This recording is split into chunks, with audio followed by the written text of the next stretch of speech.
Let me show you something that you guys have seen in the past. It is a homework that you may have seen, and also the first quiz, something very similar to it that I want you guys to see.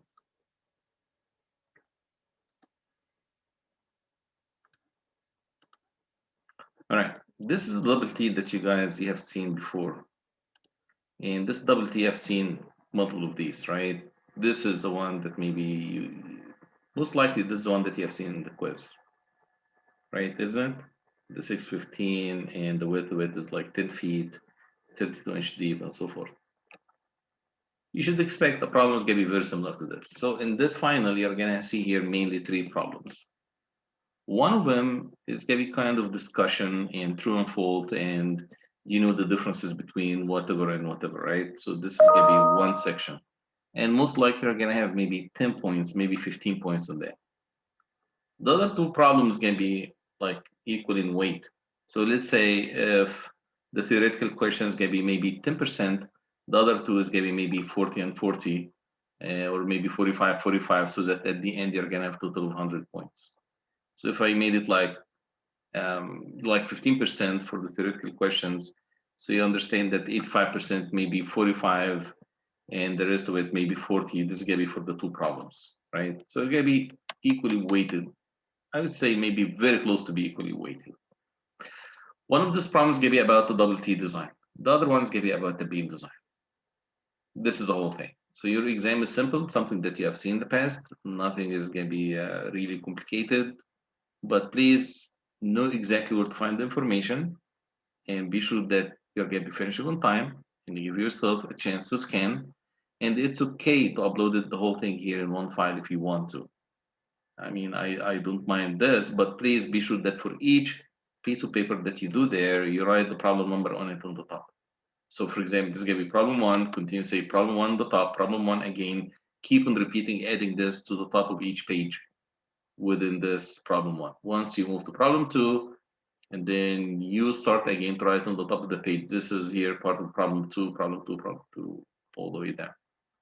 It is also a good advice here for you that maybe you put a number for each page throughout the entire exam. If you have 20 pages or 10 pages, 6 pages, you write 1, 2, 3, 4, all the way to the end, maybe put in the box.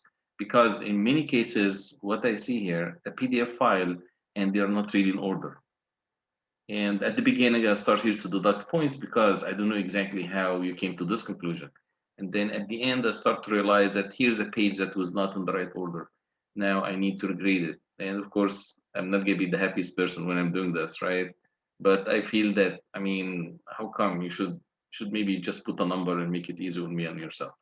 So you should expect something like double T and the standard question that they ask you in the quiz, right?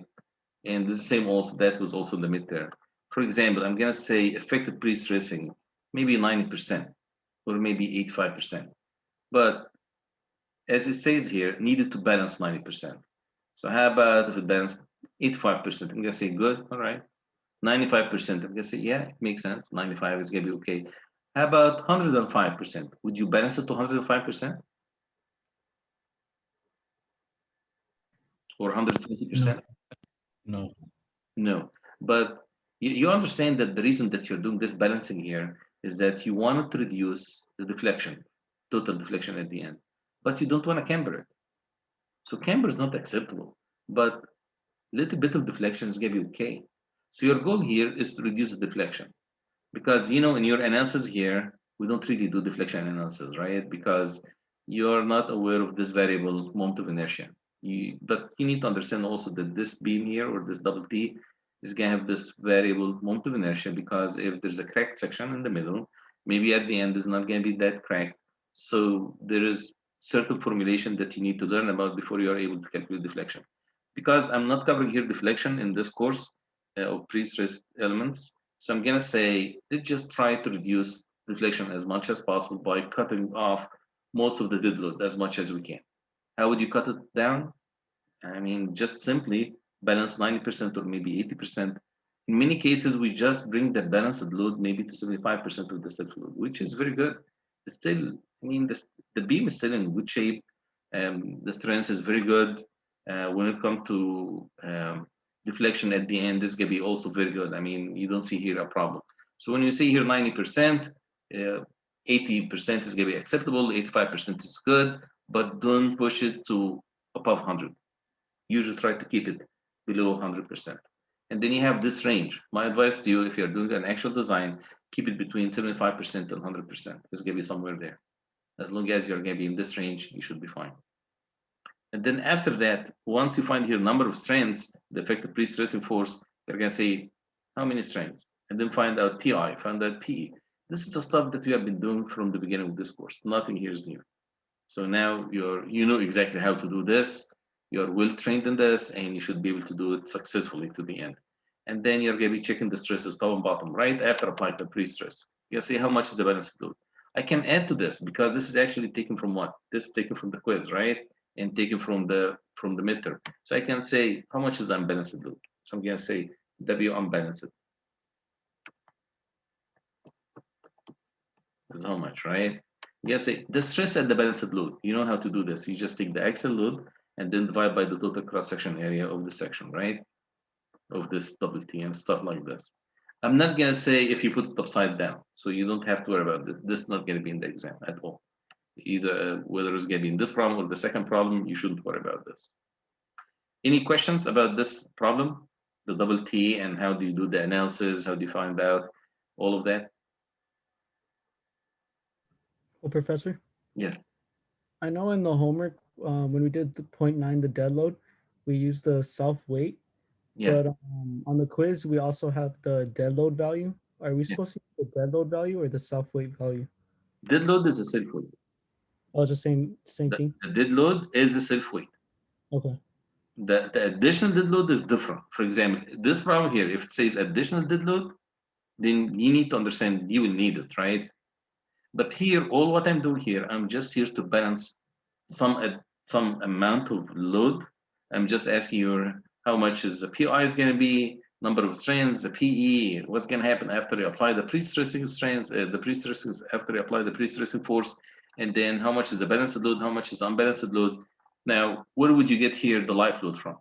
You can say, well, life load is going to be given to you. Most likely it's going to be maybe 50 PSF or maybe 40 PSF. So you take 40 PSF multiplied by 10 feet. And you guys, you have done this before. Let's give you one thing.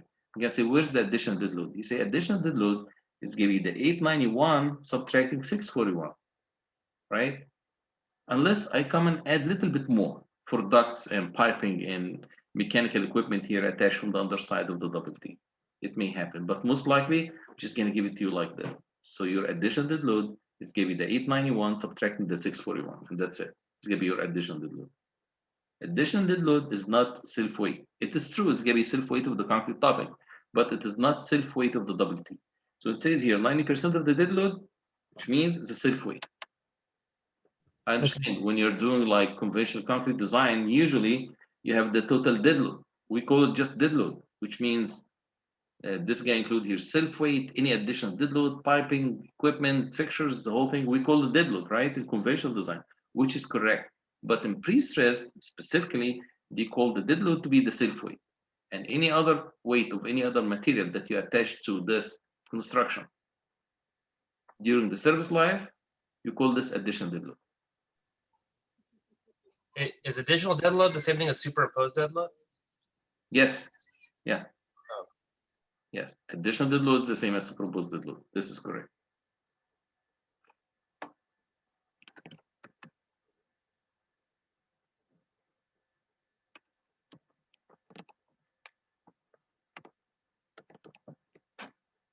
How about that? So it's gonna stay. It's the same thing. So just dead load is gonna be self-weight, right? Additional dead load is the same as superimposed dead load. Now, any questions on this problem? You will notice here that this problem that I didn't ask you to do moment design, right? You don't do here M ultimate, you don't do phi VN, you don't do phi VN or phi MN, you don't do any of that. This is not included in this section. Professor, can you just go like quickly over the balancing equation? Because I think I'm still like not getting that right. The balancing equation, okay. All right. You know how to find out the eccentricity, correct? Of the cable. Yes. Am I correct? Okay, good. So what do you call the eccentricity? What symbol do you use? A or E? What's the standard symbol we use? E. E. Okay. So I'm going to say the pre-stressing force multiplied by E is going to be creating some moment, right? It's going to be equal to some load that you're trying to balance. So I'm going to say W balanced. I guess I should be able to do it here sub easily. It doesn't take that much time. The balanced load, right? Multiplied by the span squared divided by 8.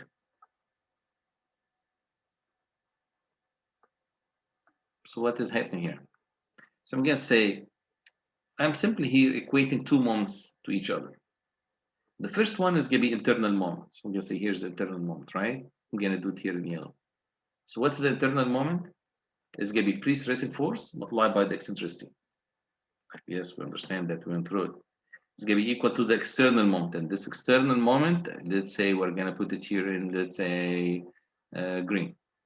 External moment. External moment is simple, right? Is the load that you want to balance multiplied by L squared divided by 8. Now, in my case here, W balance is equal to what? In this specific problem, based on this information, it's going to be 0.9 of the dead load. So I'm going to see here, WB equals, I can do this. Let's say WB, right? Is going to be equal to, say, what is this balance load? It's going to be 0.9 in dead load, which is the self weight. Let's see here, which is self weight only.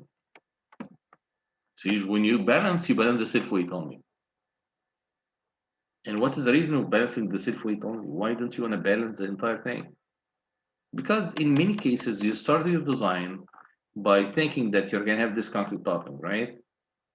And then all of a sudden, this concrete topping is not there. So you have certain assumption for this additional dead load is going to be there. Let's say that you say, I'm going to put here 10 PSF mechanical, right? Additional mechanical, like miscellaneous, some ducting, some piping, and stuff like this. So why would you add them? Because you want to be sure that your beam or double T is going to be able to support them. All of a sudden, this ducts and this weight is not going to be there at all. Why? Because the designer or the mechanical engineer and the contractor decide that they're not installing any of this equipment here, but you put it as an allowance in your loading, right? In your load criteria, but you don't use it, right?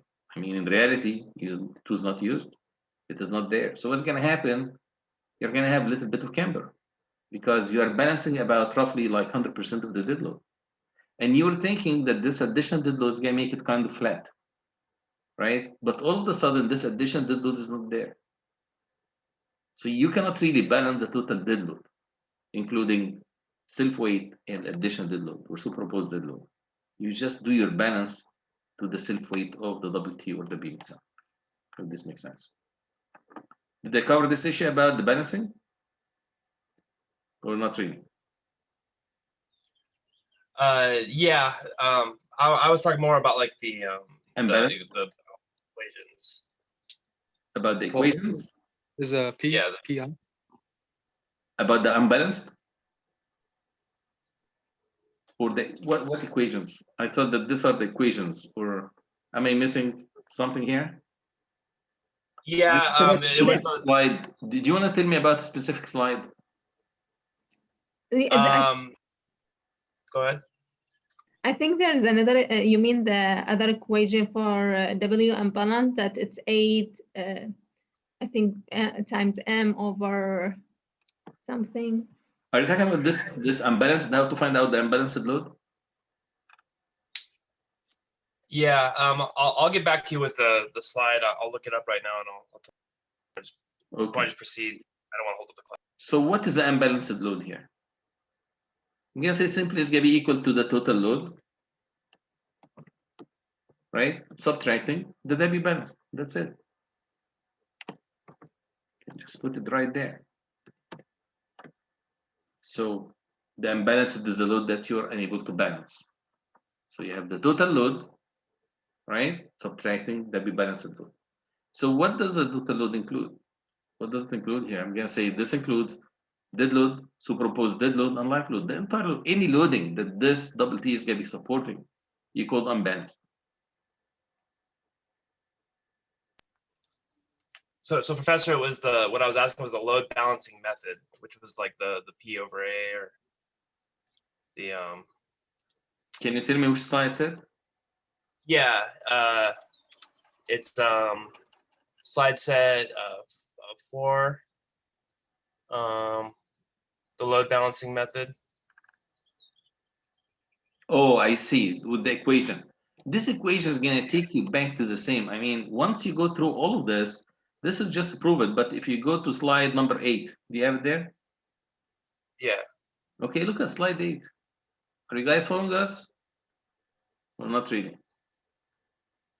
Yeah, I see the load balancing method continued.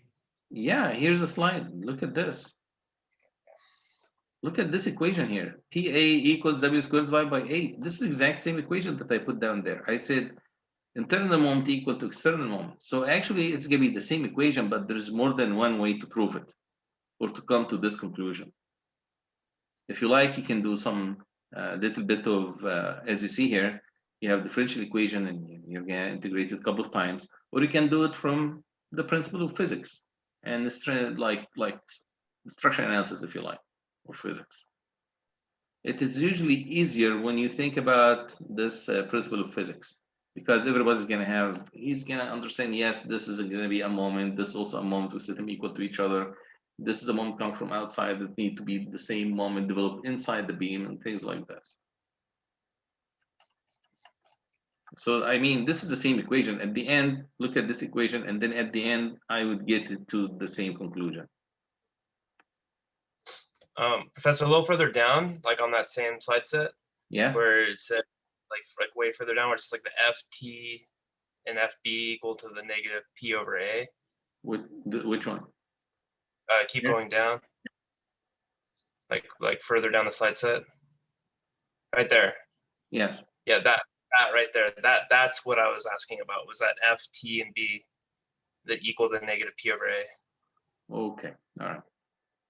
Your question about this problem here, right? About this question. Yes. Okay. So this is actually about the stresses within the beam. It is not about finding the balanced load. Now, the balanced load, you figured it out already. By using this equation, you're done. I mean, you have now the balanced load, right? So what happened at this point? Your concrete section is exposed to the following. I'm going to say here 3 different forces. Okay? You follow me? Yes. The compression axial force, we call this axial force, okay? The moment you may call it rotational force, if you like. It's a force, it's like an action, but it causes rotation, right? Like the shear force, for example, you can call it shear force, right? It's a force or an action. Sometimes also you call it straining action. It is an action of force that's causing some strains within the structure itself. So you may call it straining action, you may call it some forces, or it's gonna be up to you. There's more than one way of calling things. So the first force that you're gonna have on the beam is gonna be an axial load, compression. Where it's coming from? I'm gonna say from the cables, right? Do I have any other forces? I'm gonna say yes, we have other forces. I have external applied moment. Where it's coming from? I'm gonna say it's coming from here, right? W from the weight, W squared divided by 8. This gives you also the weight. So I call this rotational moment. You're gonna have moment on the section. I have a third force. I have additional moment coming from the eccentricity of the cable, like in here, right? This is gonna be this P multiplied by E. This is gonna be internal moment. So what happened? This internal moment is counteracting the effect of the external moment. If I may go here to this slide, look at this. This external, the moment caused by this loading, right, is counteracted by the effect of the pre-stressing eccentricity. So at the end, when these two moments are equal to each other, like what you see here in the equation, they cancel each other out. So now I start by saying that I have here 3 forces, right? An axial load and 2 moments. These 2 moments would cancel each other out. At the end, the resultants get equal to 0. No moment on the section at the balanced point only. So, okay, so what is the only force left? I'm gonna say an axial compression force. So the question is, what type of stresses that would you have in this section, if you have only axial compression force, you can say, well, this is going to be equal to the axial force divided by the cross-section area of the beam. Is this true? Is this what the equation says here? Let me get to it. You say, okay.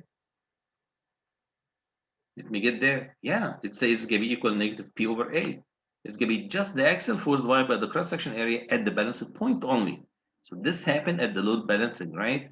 At this balanced point, which means if you apply exactly the balanced load to your beam or to your structure, this moment generated by this balanced load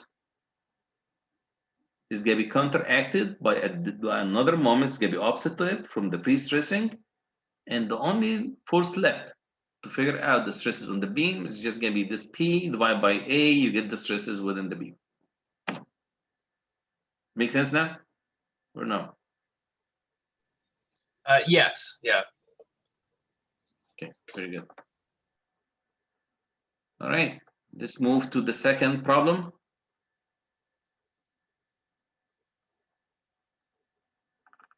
So the second problem is going to be the theoretical questions. I guess now you have enough theoretical problems or issues that you have heard about. True and false, stuff like this. You have a bunch of them. But by now, I guess you should know where to expect the problem, right? To expect this true and false thing.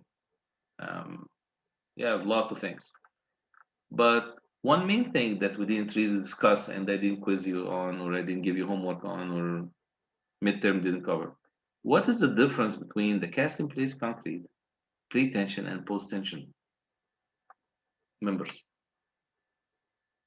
What are the main differences? Can you list them? Can you put a big list of them and think about them before the exam?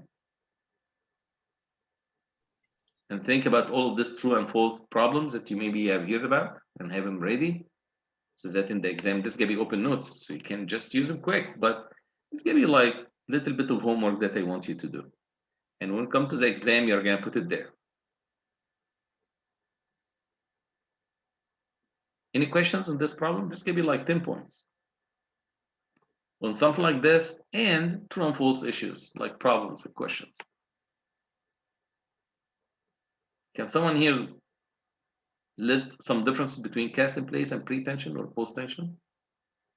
Well, one of them being that the pre-tension, for example, the post-tension, it starts off with hollow ducts, and then you put in the cable, you put in the strands inside, and the post-tension, it's cured with the tensioned cable strands.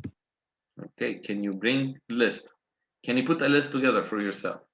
And maybe put 10 differences or 20 differences. Because in some cases you feel this really, I mean, you feel that, yeah, it is very obvious, this is gonna be a good difference, and all of a sudden, no, it doesn't. It's not really a difference. So I want you to think about it and search the net, open the book, open the notes.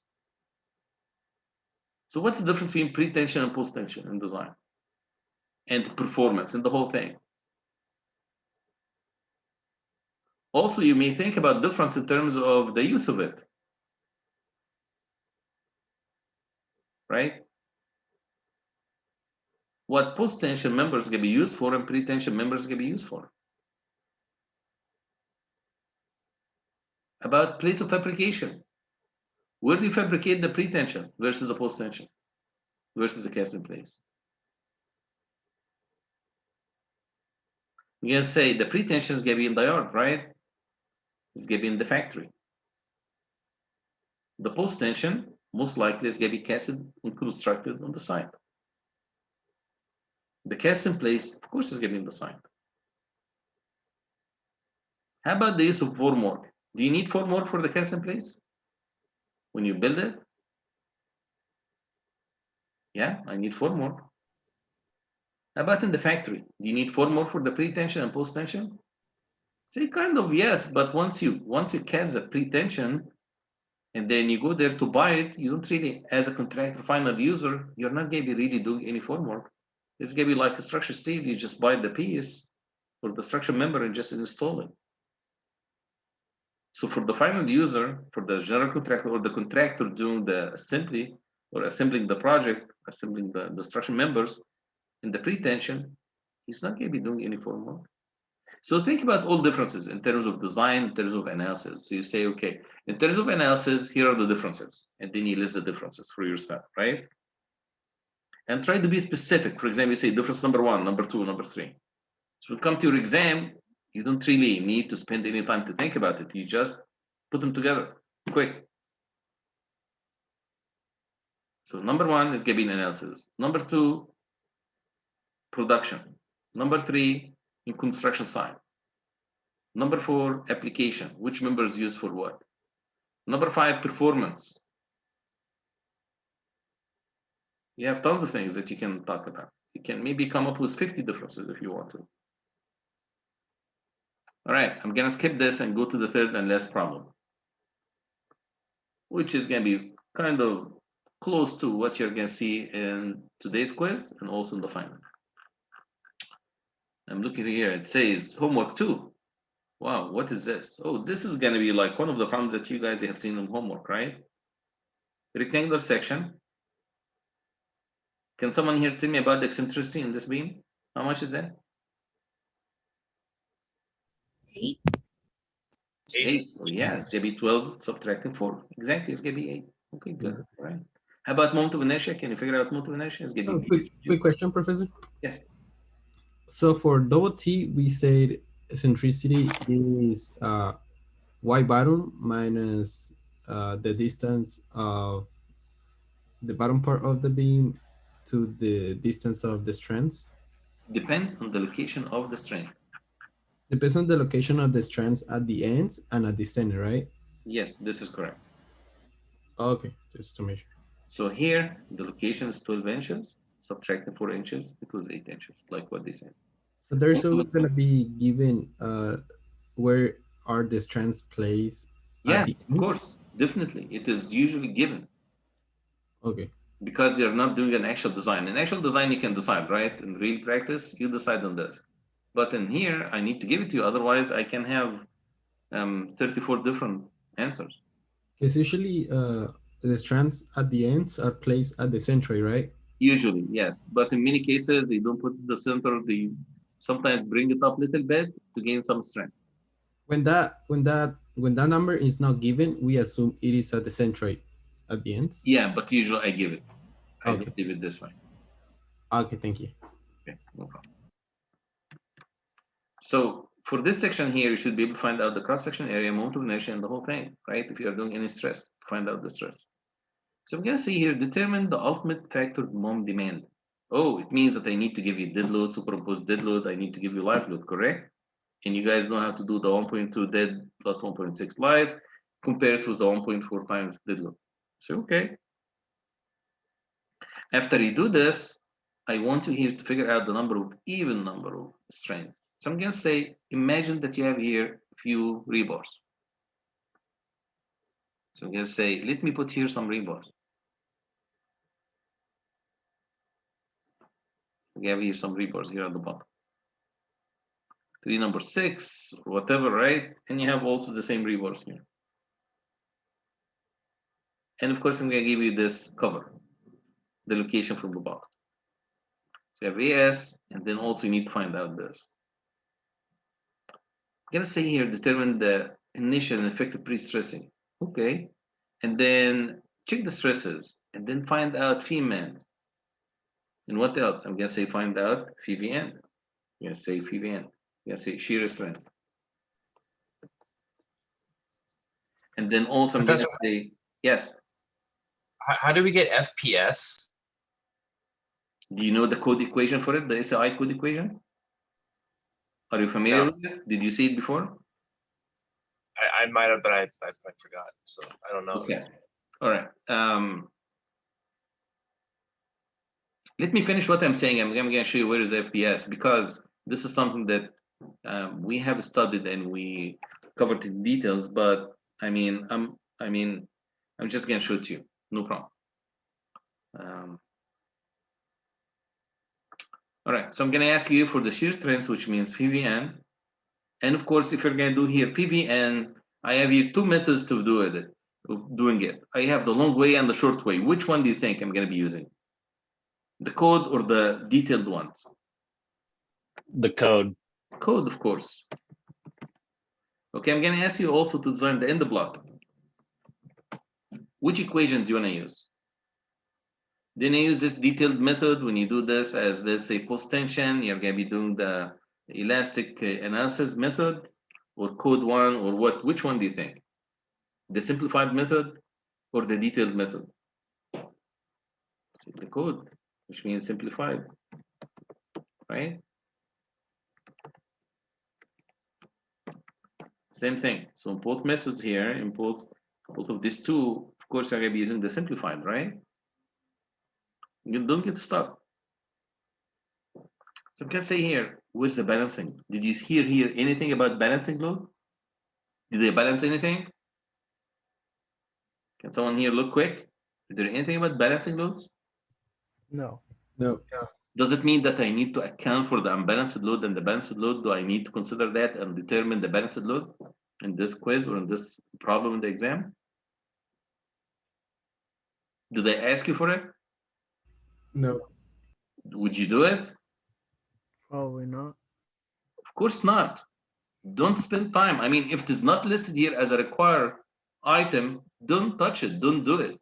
Don't do stuff that's not needed because you can just spend the time there and get stuck at the end that you don't have time to finish the needed items, right?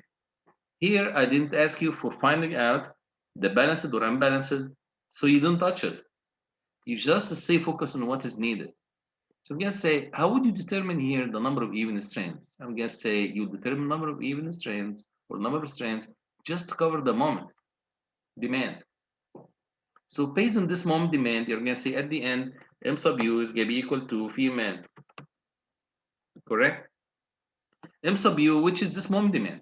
Okay, you're done with this already. So it's going to be M sub U. How about phi man? You say phi is going to be 0.9. How about M man? M man is going to be coming from two sources, right?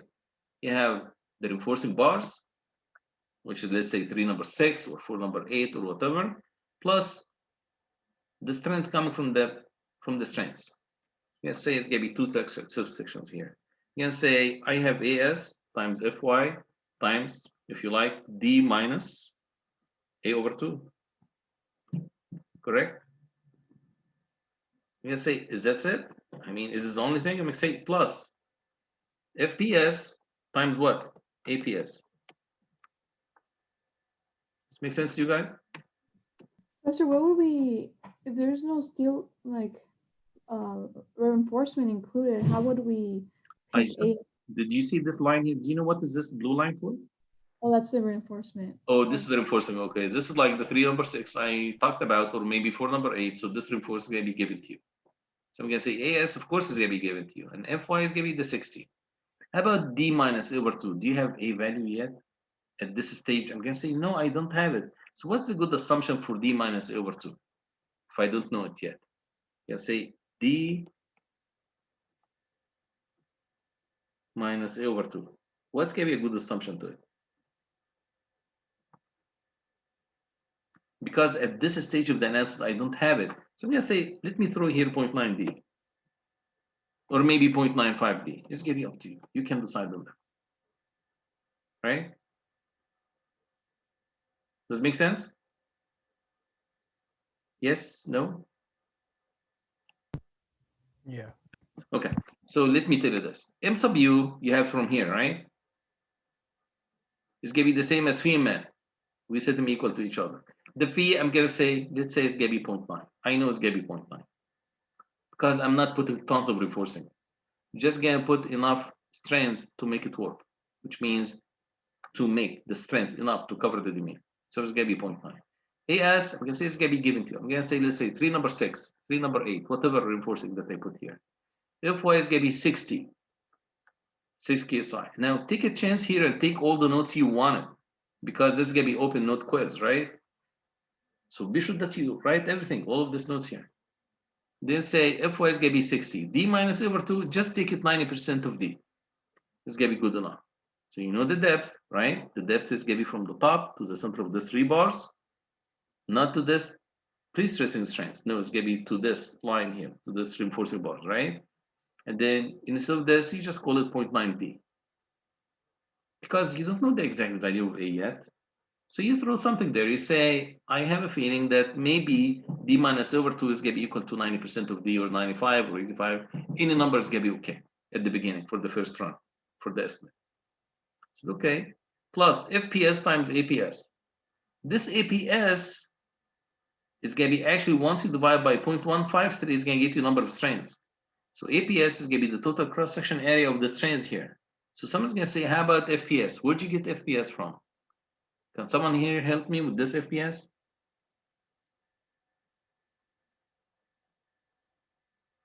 You guys, are you aware of any equation that gives you here FPS in a quick way?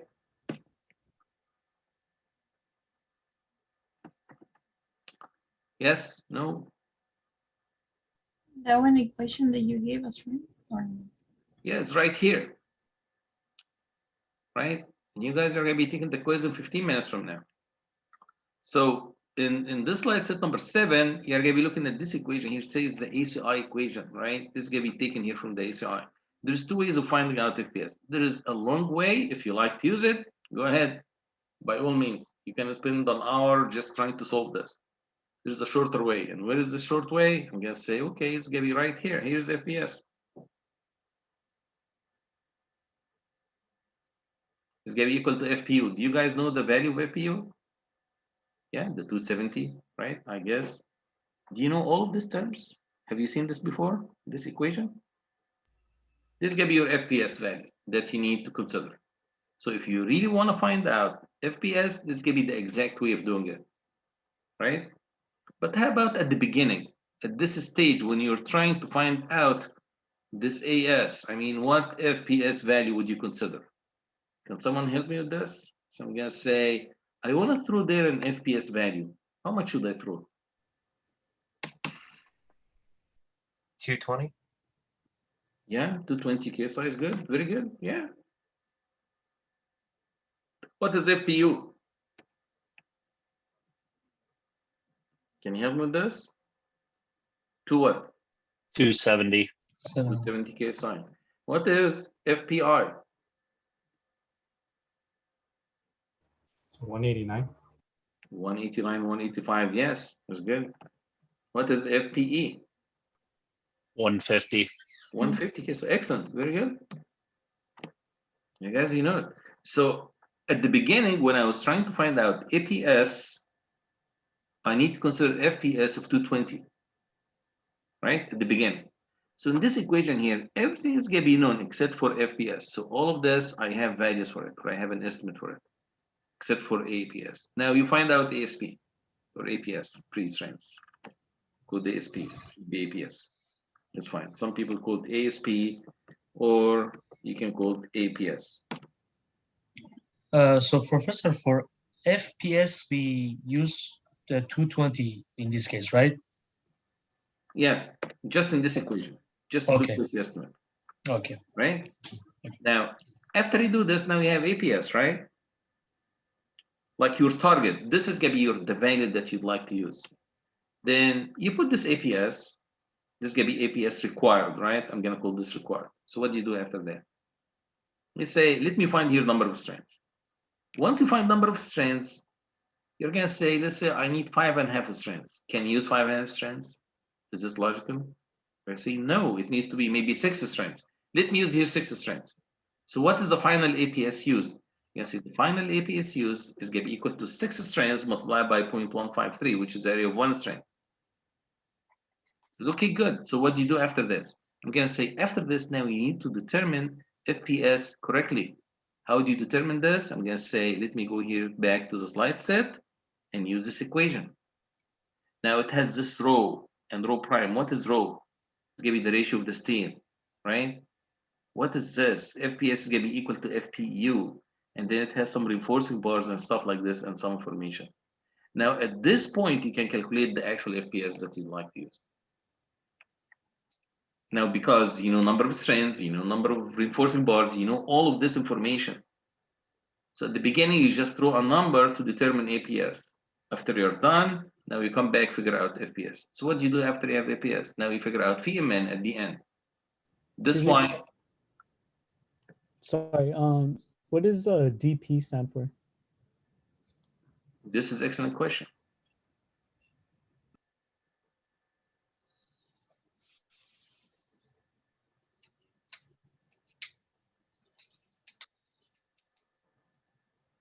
Yeah, here's DP, right?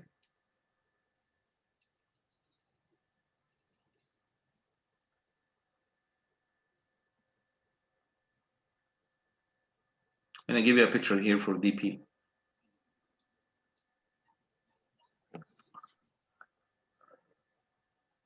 You see this? Here's DP. The distance from the APS to the top. What is D only? D is going to be the distance from the reinforcing bars, regular reinforcing bars, to the top. Oh, okay. Thank you.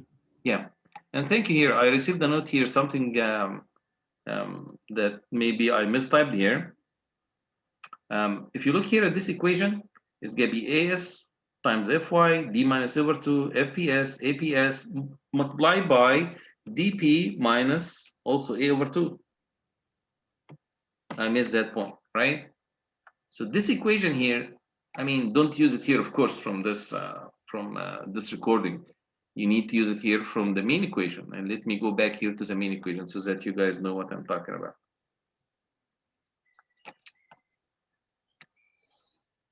Here's the equation, right? To find out phi min. Phi min is going to be based on two components: conventional reinforcing and pre-stress reinforcing. Conventional reinforcing is going to be D minus over 2. It's going to be this arm, the arm for this moment only, for the reinforcing bars only, the conventional reinforcing bars. And when it comes to the APS, it's going to be DP, which means the depth to the pre-stressing strength. Professor, I have a question. Yes. For the moment arm for the strands, do we also approximate it as 90%? Yeah, you can consider it at the beginning for 90%, 95, 85. I mean, 90% is good at the beginning. 90% of DP and 90% of D. Yeah, it's fine. Okay. And the number is good. Don't forget that this is going to be the first round just to come up with the first estimate for APS.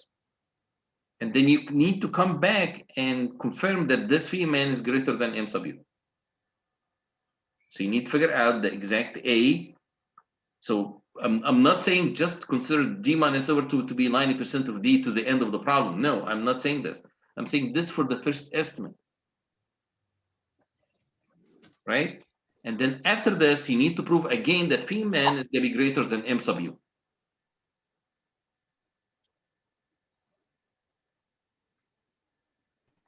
Okay, that makes sense. Okay.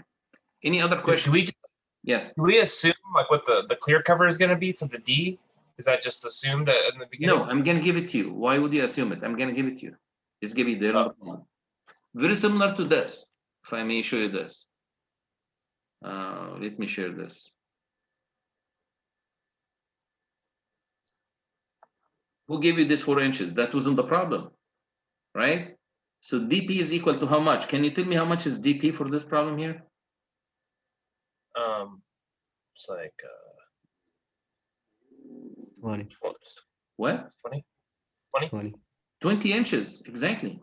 So if I said that this reinforcing is going to be at 2 inches from the bottom, how much is D is going to be? 22. 20. 22 is going to be that simple. So this equation here is good. You can use it. Same equation that you're going to be using to come up with the first estimate of APS. And once you confirm number of strengths, come up with the provided APS, which means the final APS value that you'd like to use, and then confirm that this M sub U, find out the phi factor, again, confirm it, right? Because you're going to have C over D and the whole thing, or the strain. And then you can find out the phi factor, right? And then you confirm that phi min is greater than or equal to M sub U at the end of the problem. This is why it says here, at certain point, determine the flexure capacity. What does it mean by flexure capacity? It means phi min, using the ACI code equation for FPS. This is going to be the simple equation for FPS that I just showed you. Professor, can you explain again how we get the number of strands of from the required APS? The number of what? Say it again. The number of strands after we get the required APS. Okay, after you find out here APS required, are you good with this? So I'm Yes. guessing number of strands give equal to what? APS required divided by 0.153. Do you know what does 0.53 come from? Yeah. This is what? The area. Area.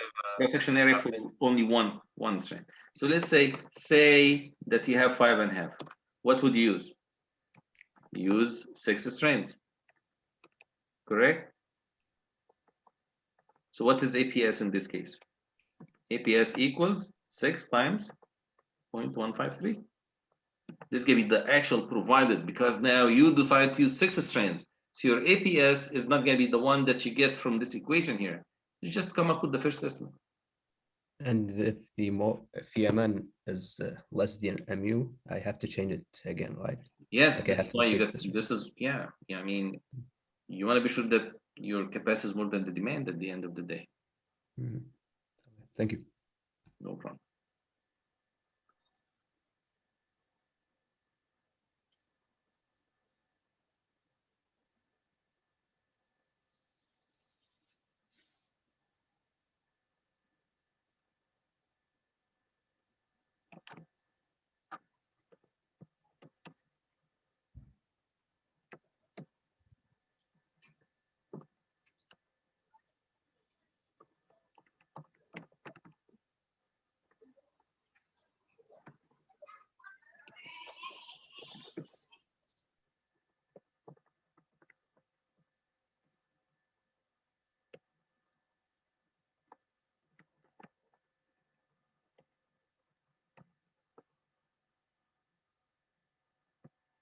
Do we have William here? Is William present? Yeah, Professor, what's up? Okay, so you're going to be taking the quiz too. Am I correct? Yeah. All right. Please, once you take it and once you're done, send me an email. We need to meet. Okay. Okay. All right. So let's set some time. It could be tomorrow or maybe Monday, and let's talk about your review. Okay, I already emailed you like 10 minutes ago. Okay. All right. Good. All right. Very good. So, So let's try to meet on Monday. Okay, sounds good. Okay. Any other questions? Yeah, Professor, just I have a question for the D. You said if you want to find D minus A over 2, you take 90% of D, right? Yeah, just a quick estimate. Yes. Okay, so the D, it will be H minus the cover minus the number of bar, like. Yeah, give it to the center of the rebar. It's just an estimate. Please be careful and listen carefully. This is just an estimate to be able to find APS. But once you find APS, you need to determine A again. Okay. Okay. So this is not going to be the final D minus A over 2. You need to redo it again.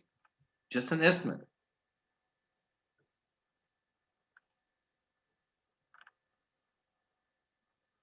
Like any other reinforced concrete beam, when you do an actual design, I hope that you have seen this before in your concrete 1 class. Yeah, but it's my question about the D. I mean, the D, when we find it, it's equal H minus the cover minus half of the D bar minus. Yeah.